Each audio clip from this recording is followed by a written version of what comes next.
Muy buenas tardes, bienvenidos de nuevo a Negocios Televisión. Comenzamos el espacio de las noticias del día. Miramos ya a lo más destacado, pendientes, eso sí, también de la actualidad, mirando a la comparecencia que se espera en los próximos minutos por parte de Antony Blinken y Leahy, el secretario de Estado estadounidense, junto al nuevo secretario de Estado británico. Están en estos momentos en Kiev, hoy mismo han aterrizado y ojo porque la noticia en estos momentos es que hay una alerta aérea en Kiev precisamente a unos minutos, espera eso de las 6:30, la comparecencia por parte de Blinken y Leahy, suenan las alarmas, suena una alerta aérea en la capital ucraniana. Enseguida les contamos los detalles de esta noticia, mientras Rusia, por cierto, sigue avanzando en Donetsk, y hablaremos también de Irán, en concreto sobre las sanciones que ayer les contábamos por parte precisamente de Reino Unido, de Estados Unidos, de Francia o de Alemania. Su presidente Masoud Pezeshkian dice que las sanciones son parte del problema, que no son una solución. Advertían también en el día de hoy que va a haber una respuesta a todos estos países que dice que están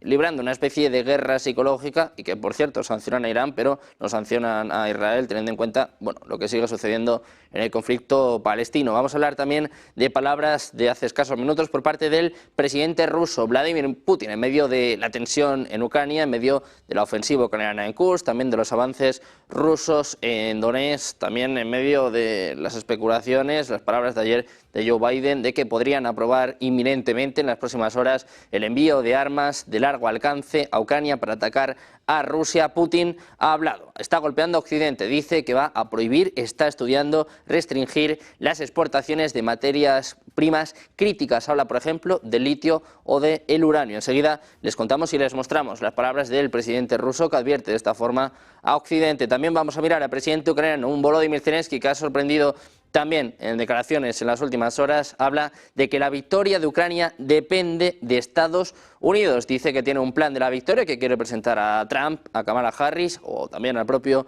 Joe Biden, que es una especie de esfuerzo diplomático para hacer que Rusia termine la guerra. Quería Zelensky incluso que la terminara en otoño. Ahora sorprende, dice que la victoria de Ucrania depende de Estados Unidos. Ya veremos cómo le viene esto, por ejemplo, a Donald Trump en el caso de que gane las elecciones. También tenemos que mirar un día más a los BRICS. Les contamos la semana pasada que Turquía se acercaba, podía ser el primer país de la OTAN en entrar en la alianza. Ahora le toca a Serbia. En concreto, el viceministro serbio ha anunciado ya que va a visitar Rusia, en concreto Kazán, el próximo mes, esta reunión, como saben, del 22 al 24 de octubre, y además habla de un acercamiento al bloque de los BRICS. Dice que cada vez está más lejos de la Unión Europea, que están un poco cansados de amenazas y de chantajes y estudian unirse a los BRICS. Otro país europeo que se acerca a los BRICS, se acerca a Rusia y a China y se aleja, pues en este caso, de la OTAN o de la Unión Europea. Muy pendientes de todos estos asuntos, el foco puesto también en esta comparecencia por parte de Blinken y Leahy. Comenzamos ya las noticias del día en Negocios Televisión.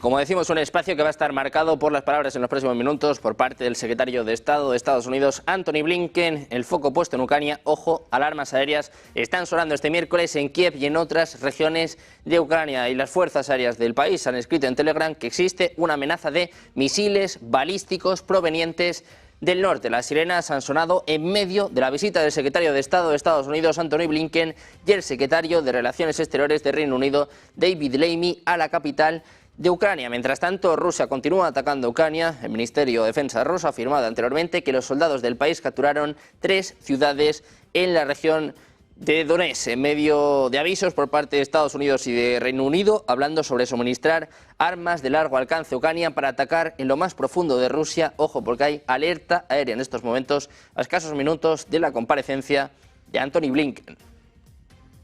También seguramente hablarán de Oriente Medio. Nosotros vamos a hacer lo propio. Hablamos de nuevos ataques por parte de Israel. Les contamos que el gran tamaño de los cráteres y un fragmento de munición que dejó el bombardeo israelí en un campamento de refugiados en Al-Mawasi, cerca de la ciudad gazatí de Yan Yunis, en la madrugada de este martes, evidencian el uso de bombas de 2.000 libras, unos 900 7 kilos, es lo que concluye el análisis realizado por The New York Times, que consultó con 3 expertos en materia de armas. Los ataques, calificados de precisos por el propio Israel, dejaron al menos 40 muertos y 60 heridos en lo que se consideraba un refugio seguro al sur del enclave palestino. Las autoridades israelíes se abstuvieron de precisar qué tipos de bombas habían lanzado. El periódico verificó en un vídeo grabado después del ataque, en el que se ven 2 nuevos cráteres de unos 15 metros de ancho que, a juzgar por las imágenes satelitales que anteriormente no estaban en el lugar, efectivamente Israel habría lanzado estas bombas de más de 900 kilos. Precisamente ha hablado sobre esta cuestión el secretario general de la ONU, Antonio Guterres. Critica en una entrevista con EFE el sabotaje diario de Israel a la solución de los 2 estados y lamenta la permanente distorsión de sus palabras por parte de la clase política israelí para hacer creer que él apoya a Hamás. Guterres está enfrascado en los preparativos de la semana de alto nivel de la ONU en la última semana de septiembre y llega este año a la cita diplomática anual con cierto desgaste por los 11 meses de guerra en Gaza. En este sentido, el propio Guterres dice que es totalmente inaceptable la forma en que Israel conduce la guerra en Gaza, con un nivel de muerte y de destrucción que no tienen paralelismo en su acción como secretario general, un cargo que ocupa desde 2017 y en el que, por cierto, ha tenido que gestionar, por ejemplo, el conflicto en Ucrania. Y mirando Oriente Medio, precisamente ha hablado el presidente de Estados Unidos, Joe Biden. Ha dicho este miércoles que Israel debe hacer más para garantizar que incidentes como el tiroteo fatal de una manifestante estadounidense contra la expansión de los asentamientos en Cisjordania nunca vuelvan a ocurrir. Calificó su muerte de totalmente inaceptable. En un comunicado, Biden dijo que si bien Israel ha asumido la responsabilidad de su muerte, el gobierno estadounidense espera un acceso continuo mientras continúa la investigación sobre las circunstancias del tiroteo. Israel ha dicho que su muerte fue accidental.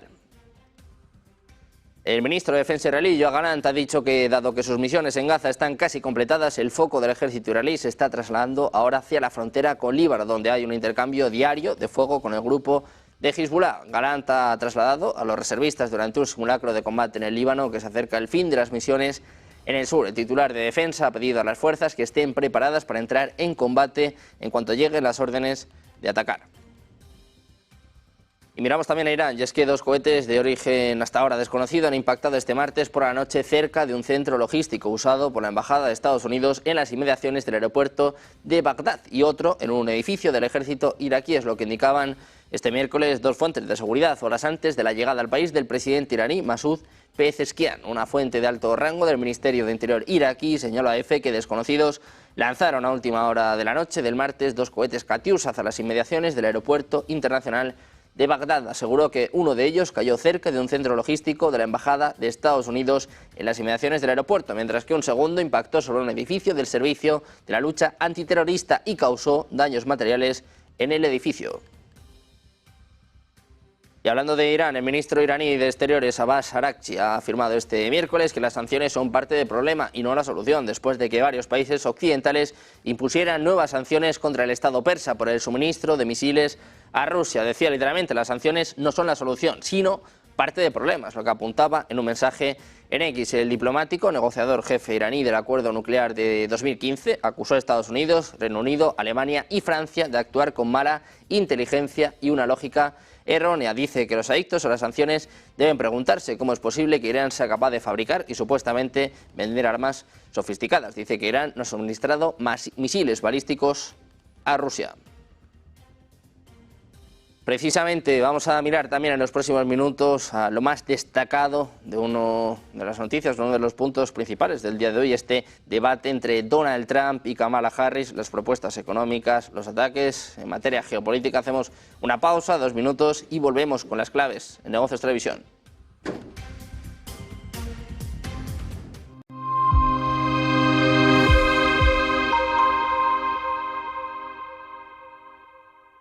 Pensamos que el ciclo económico sigue siendo robusto y, por lo tanto, es un buen momento para tomar riesgo en renta variable. Bajo esta coyuntura, estos son los 3 factores a monitorizar en el tercer trimestre del 2024. En primer lugar, tanto los fundamentales como los análisis técnicos apoyan a los activos de riesgo. Las economías muestran resiliencia y la inflación es persistente, pero también gestionable. En segundo lugar, China se encuentra en un periodo de estabilización controlada. Existen señales claras de recuperación. pero es muy importante que los responsables políticos continúen apoyándola. Y por último, en tercer lugar, dada la dispersión en los mercados, este es un buen momento para las operaciones tácticas. Las empresas estadounidenses de mediana capitalización y los bonos convertibles son una buena opción en este sentido. Y desde una perspectiva sectorial, nos gustan la tecnología y las finanzas.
Ya estamos de vuelta en Negocios Televisión, pendientes de la actualidad geopolítica, económica, mirando de nuevo uno de los puntos clave de las últimas horas, este primer debate, a lo mejor incluso es el último, entre Kamala Harris y Donald Trump. Nos va a contar todas las claves ya nuestro compañero Manuel Velázquez.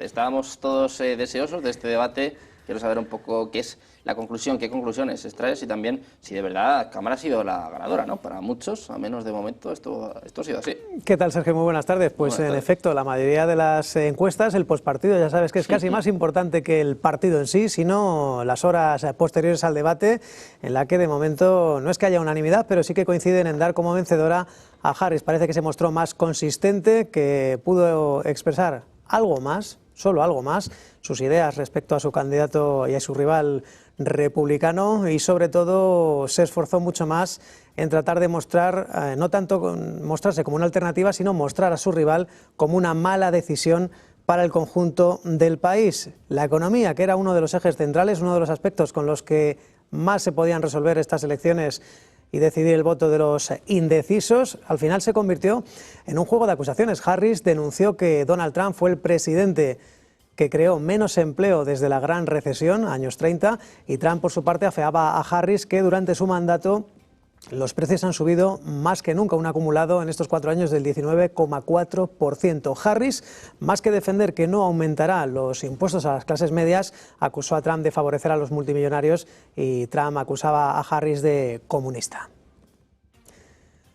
Una Harris que jugó al ataque, que llevó la iniciativa en buena parte del debate, aunque eso sí, no aclaró su postura ni sobre Gaza, ni la situación de la frontera, especialmente con esas restricciones al asilo para las personas que accedan desde México. Pero eso sí, logró devolver el foco muchas veces a su contrincante en cuestiones que pesaban más sobre el expresidente, el asalto al Capitolio, sus casos con la justicia, las restricciones al aborto en algunos estados, e incluso Harris se llegó a plantear que podría incluso llevar a mal puerto si Donald Trump es elegido presidente.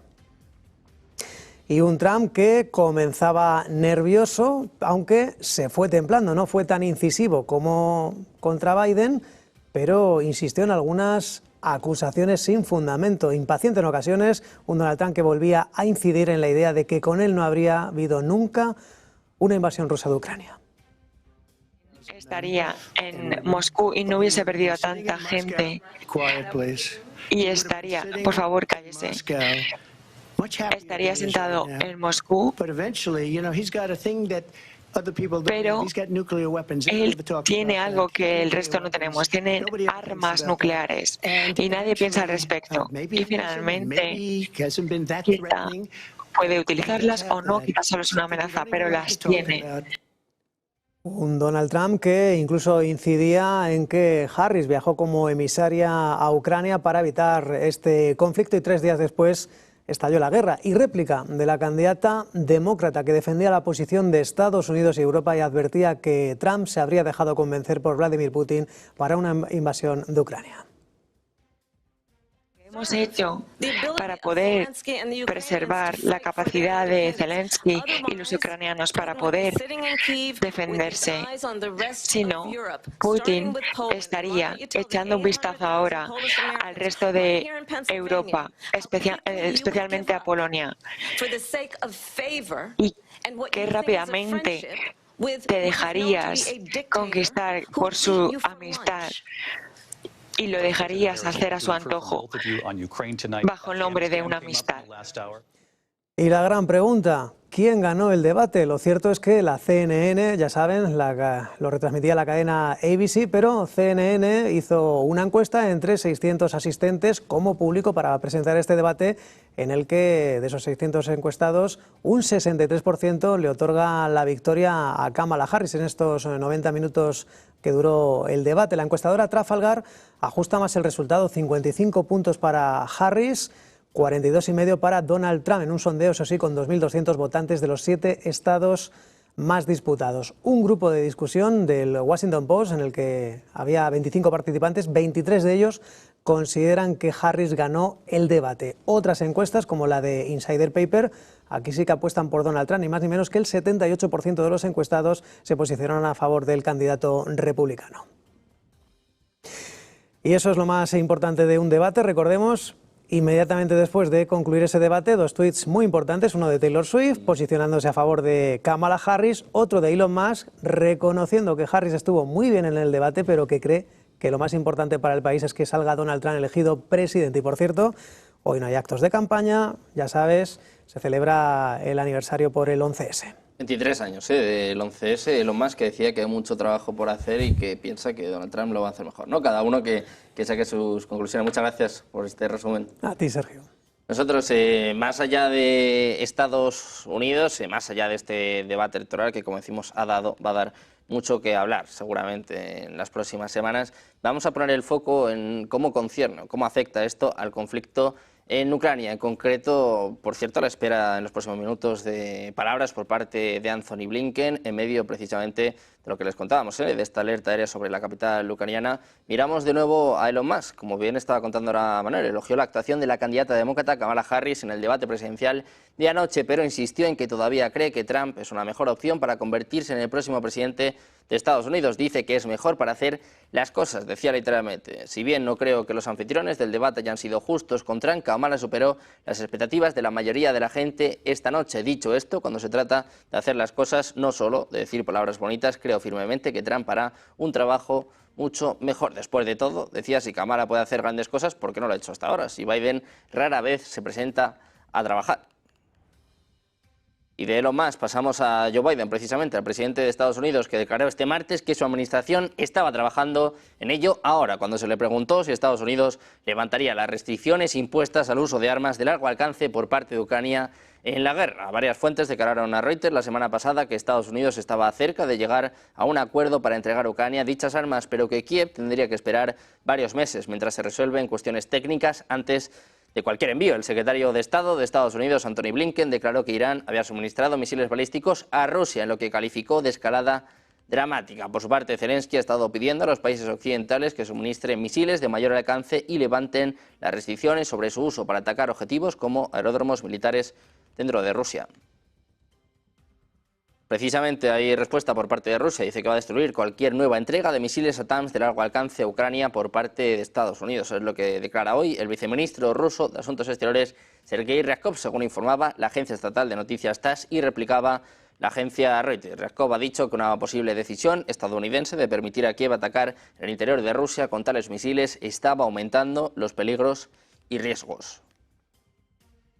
También hablamos de Europa. El Tribunal General de la Unión Europea ha confirmado este miércoles las sanciones que impuso en 2022 contra la empresa de servicios financieros rusa National Settlement Depository por su apoyo al Kremlin en la guerra contra Ucrania. En junio de 2022, la Unión Europea inmovilizó los fondos y recursos económicos de esta empresa por considerar que desempeñaba un papel esencial en el funcionamiento del sistema financiero ruso y que, por tanto, prestaba apoyo al gobierno de ese país. Y el tribunal con sede en Luxemburgo rechazó hoy el recurso de NSD solicitando que anulase las sanciones.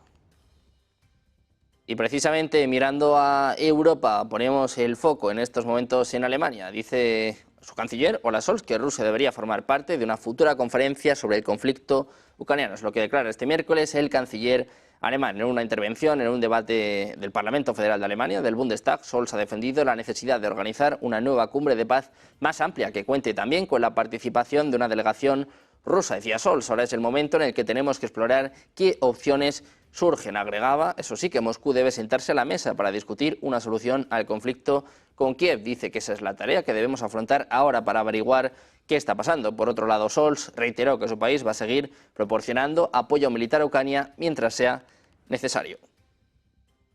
También habla sobre el conflicto en Ucrania. El presidente turco Recep Tayyip Erdogan ha dicho este miércoles que la península de Crimea, anexionada por Rusia en 2014, debe ser devuelta a Ucrania, una postura que Ankara mantiene desde el inicio del conflicto. Decía el propio Erdogan, la anexión de Crimea, contra la que Turquía se ha pronunciado desde el principio y que nunca ha reconocido, ha ahondado aún más en el dolor de la población turcoparlante de la península. Los tártaros de Crimea, según aseguraba Erdogan. El mandatario hizo estas declaraciones en un mensaje de vídeo enviado al cuarto Congreso de Líderes de la Plataforma de Tártaros de Crimea, que se celebra este miércoles en Kiev. Dice Erdogan que da su apoyo a la integridad territorial, soberanía, independencia de Ucrania y que esto es permanente. Dice que devolver a Crimea a Ucrania es una obligación bajo el derecho internacional. Expresó también su respeto por la deportación de los tártaros de Crimea por órdenes de Stalin, de la que se cumplieron 80 años en mayo pasado.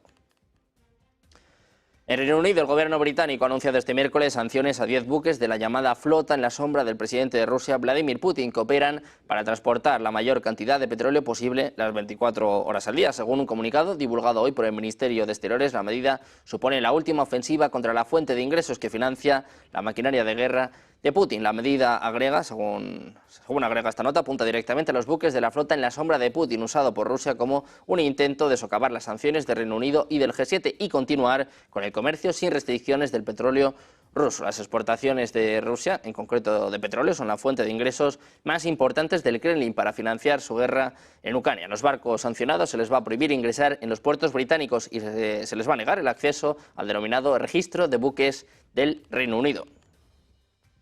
Precisamente Putin responde a las sanciones. El presidente ruso ha ordenado al gobierno que explore la opción de restringir la exportación de ciertas materias primas críticas a los mercados extranjeros durante una reunión celebrada este miércoles. Según Putin, se han impuesto limitaciones al suministro de diversos productos a Rusia. En respuesta, sugirió que podría ser apropiado que Rusia considerara la opción de imponer sus propias restricciones. En concreto, Putin mencionó uranio, titanio y níquel como posibles candidatos a tales limitaciones. Escuchamos las palabras del presidente ruso. Este es su aviso a Occidente. Россия является лидером по запасу ряда стратегических видов сырья. По природному газу это почти 22%, от мировых запасов по золоту почти 23%, по алмазам почти 55%. Михаил Владимирович, у меня к вам просьба. Вы посмотрите, пожалуйста, вот по некоторым видам товаров, которые мы в большом количестве поставляем на мировой рынок, вот к нам ограничивают поставки ряда товаров, но, может быть, нам тоже подумать о определенных ограничениях. Уран, титан, никель. Себе во вред только ничего не нужно делать. Но в некоторых странах создаются стратегические запасы, еще кое-какие меры предпринимаются. Но в целом, если это нам вредить не будет, то можно было бы Decía Putin, no tenemos por qué hacer nada que nos perjudique. Tenemos que pensar en ciertas restricciones a los suministros al mercado exterior. Putin golpea a Occidente, estudia limitar exportaciones de materias primas críticas. Hablaba, por ejemplo, del litio o del uranio. También ha hablado en las últimas horas la portavoz del Ministerio de Asuntos Exteriores de Rusia, María Zakharova, ha advertido este miércoles durante una conferencia de prensa que Moscú y Pekín reaccionarían si Washington desplegara misiles en Japón, añadiendo que la respuesta no sería exclusivamente política. Decía Zakharova, nadie debe tener dudas de que nuestro país y China no permitirán el debilitamiento de la seguridad nacional y la capacidad de defensa como resultado de acciones destructivas de Estados Unidos. Moscú y Pekín responderán a la doble contención de Estados Unidos con una doble contracción. Mientras tanto, hablando de la industria armamentística de Estados Unidos, Zakharova ha destacado que la producción masiva de armas del país podría llevarle a encender más conflictos en todo el mundo para mantener su economía en funcionamiento. Decía Zakharova, dado el crecimiento explosivo de los ingresos en el complejo militar industrial estadounidense. Precisamente las Fuerzas Armadas de Rusia han asegurado este miércoles haber recuperado el control de 10 localidades en la región de Kursk, escenario desde agosto de una incursión por parte de las tropas ucranianas que habrían llegado a tomar 100 centros de población. El número 2 de la Oficina Político-Militar de las Fuerzas Armadas rusas ha afirmado en declaraciones concedidas a TASS que la situación es buena y que las unidades han iniciado la ofensiva en el flanco derecho de Kursk. Decía que entre ayer y hoy han sido liberadas unas 10 localidades en la región de Kursk en esta dirección, sin que las autoridades de Ucrania se hayan pronunciado por ahora sobre estas afirmaciones. Ucrania lanzó a comienzos de agosto una ofensiva sobre la región fronteriza de Kursk con el objetivo de crear una zona de amortiguamiento y hacer que Moscú tuviera que atrasar sus posiciones varios kilómetros en aras de dificultar sus ataques sobre el este y noreste de Ucrania. Mirando a Rusia, les contamos que 2 bombarderos estratégicos rusos Tu-160 volaron hoy sobre las aguas de los mares de Barents y de Noruega en el marco de las maniobras navales Okian 2024, es lo que informa el Ministerio de Defensa. El vuelo de los aviones de largo alcance tuvo lugar sobre aguas neutrales y se prolongó durante 9 horas, según señala el comunicado castrense. Los Tu-160, que estuvieron escoltados por 2 cazas Su-35 y Su-30, ejercitaron el lanzamiento de misiles de crucero contra un utópico enemigo. Los vuelos se llevaron a cabo, dice, en estricta correspondencia con las normas internacionales de uso del espacio aéreo, según subrayaba la defensa rusa. Miramos también a palabras por parte de Dmitry Peskov. Dice que la decisión de permitirle a Kiev que ataque territorio ruso con armas de largo alcance ya ha sido tomada por parte de Occidente y que ahora se está formalizando a través de los medios de comunicación. Es lo que expresaba este miércoles el portavoz presidencial. Dice además que la respuesta de Rusia frente a esa medida sería la correspondiente. Añade que para todas estas acciones la operación especial militar es la respuesta. Dice Peskov que cada decisión de este tipo tomada por el Occidente colectivo e imputada después a Ucrania es una confirmación adicional de la justificación, la necesidad y la no alternativa de la operación especial militar. Les contamos también que 3 drones fueron derribados este miércoles en la región de Murmansk, en el Ártico ruso, a más de 2.000 kilómetros de la frontera ucraniana. Es lo que anunciaba el gobernador local. Dice que su región ha sido atacada por drones enemigos. Es lo que declaraba el gobernador Andrei Chivis en Telegram, asegurando que se están tomando todas las medidas para reforzar la seguridad. Añade que los 3 drones implicados en el ataque que perturbó el aeropuerto de Murmansk han sido derribados. Es lo que precisaba unas horas más tarde. El martes, una mujer murió, según autoridades rusas, después de un ataque de drones ucranianos que alcanzó un edificio residencial en la región de Moscú, que rara vez sufre este tipo de ataques. Kiev afirma que lleva a cabo estos ataques en respuesta a los bombardeos rusos que asolan su territorio y sus ciudades desde hace más de 2 años y medio. Y precisamente en Ucrania, algunos diplomáticos europeos creen que Kiev debe ser más realista sobre sus objetivos militares. Es lo que reporta The Wall Street Journal, citando a personas familiarizadas con el asunto. Dice que con el apoyo público entre algunos de los principales partidarios de Ucrania disminuyendo y Rusia ganando terreno poco a poco, algunos diplomáticos en Europa dicen que Ucrania necesita ser más realista sobre sus objetivos militares. Eso podría ayudar a los funcionarios occidentales a convencer a sus electores para que suministren armas y ayuda al país. En este contexto señala que Ucrania está presionada para pensar en un plan B. Afirman que Estados Unidos y los países europeos exigen a Kiev que formule un plan convincente sobre lo que puede conseguir durante el próximo año. Precisamente mirando a Ucrania, hablamos de palabras por parte del presidente ucraniano Volodymyr Zelensky. Dice que la victoria de Ucrania contra Rusia depende de Estados Unidos. Dice que Ucrania tiene un plan para derrotar militarmente a Rusia, pero que depende principalmente del apoyo estadounidense. Es lo que afirmaba este miércoles en conferencia de prensa un Zelensky en momentos en que el jefe de la diplomacia de Estados Unidos, Antony Blinken, visita Kiev. Dice Zelensky que el plan para la victoria depende principalmente del apoyo de Estados Unidos y de otros países asociados. Es lo que declaraba en una conferencia de prensa hace escasos minutos. Precisamente mirando Ucrania les contamos que su fuerza aérea ha asegurado que derribó 20 de los 25 drones lanzados por Rusia durante la noche. Las fuerzas rusas también utilizaron 9 misiles en el ataque, agrega la fuerza aérea a través de un comunicado en Telegram, que ha conseguido derribar, como decimos, 20 de los 22 drones lanzados por Rusia durante esta noche.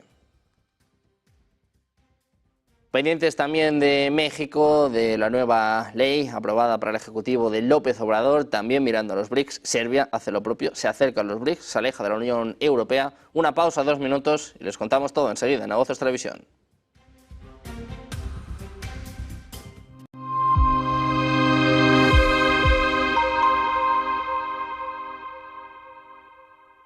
Dunas Capital es una compañía reconocida por haber desarrollado una estrategia innovadora, sofisticada y flexible para responder con fuerza a la dureza de los mercados. Así es la naturaleza Dunas. Experiencia, independencia, transparencia, innovación, flexibilidad, sostenibilidad. Así es como Dunas Capital consigue abrir caminos más seguros y rentables en el cambiante paisaje financiero.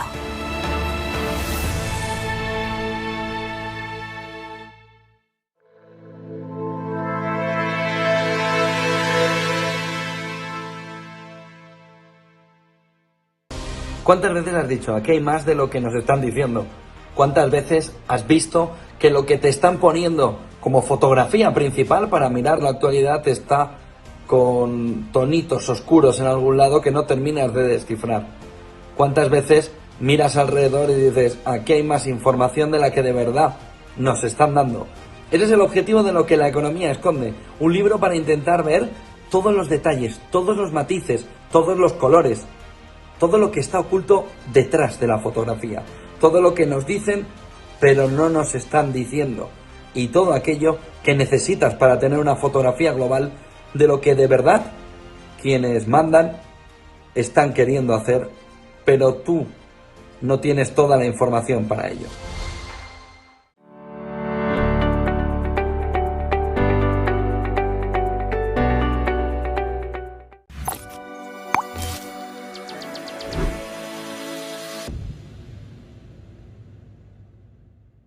Miren este gráfico de Candriam, la parte del hard Trump, la parte de una economía en la que encima llega Trump y le mete un estímulo fiscal importantísimo a la economía, lanza la inflación para arriba y no permite que los tipos bajen. Y Candriam dice, hombre, hay un 15% de probabilidades, pero las probabilidades son claras alrededor de cómo en este entorno vemos un impacto claro en el conjunto de la zona euro de ese hard Trump. No es solo estadounidense, hay un impacto importante en el conjunto europeo, sobre todo porque te puede obligar, si mete tarifas, si mete aranceles, a no poder bajar tipos de interés porque te está encareciendo sus productos. Y hemos visto la dependencia importantísima que tiene Europa de Estados Unidos. Si tú le metes, además, le clavas un aumento de aranceles, le estás elevando precios a todos esos productos destacados, importantes y necesarios de la economía europea, que se ha linkado, que se ha casado, que se ha obligado con la economía estadounidense y que te obliga directamente a tener una dependencia que no puedes asumir, porque te va a hundir. En ese entorno, dice, una caída del crecimiento mundial podría impulsar un crecimiento todavía más en negativo en la zona euro de 0,7%. Nos estamos jugando un 0,7% en un movimiento proteccionista de Trump con estímulo fiscal además a su economía interna, proteccionista y arancelaria hacia afuera. Nos estamos jugando un 0,7% y nos estamos jugando además un movimiento de repunte inflacionario. Por lo que dice Candriam, cuidado porque la fotografía en Europa todavía puede empeorar más.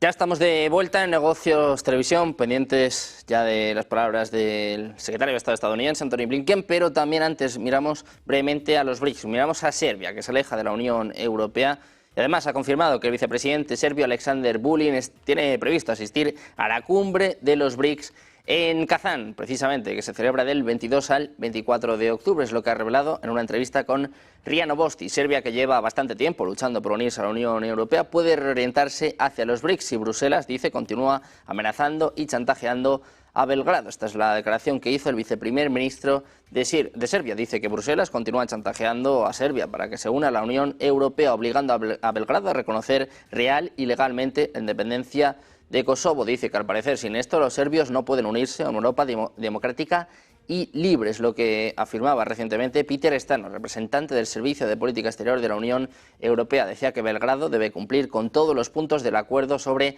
la normalización de relaciones con Kosovo parcialmente reconocido y que esto en realidad significa el reconocimiento de su independencia, algo que los serbios nunca aceptarán. En respuesta a las amenazas de Stano, Vulin ha dicho que Serbia, además de unirse a la Unión Europea, tiene otra opción, que es unirse a los BRICS, algo que ahora se ha vuelto muy popular entre los países que no quieren caer bajo el control de Estados Unidos y en este caso también de Europa.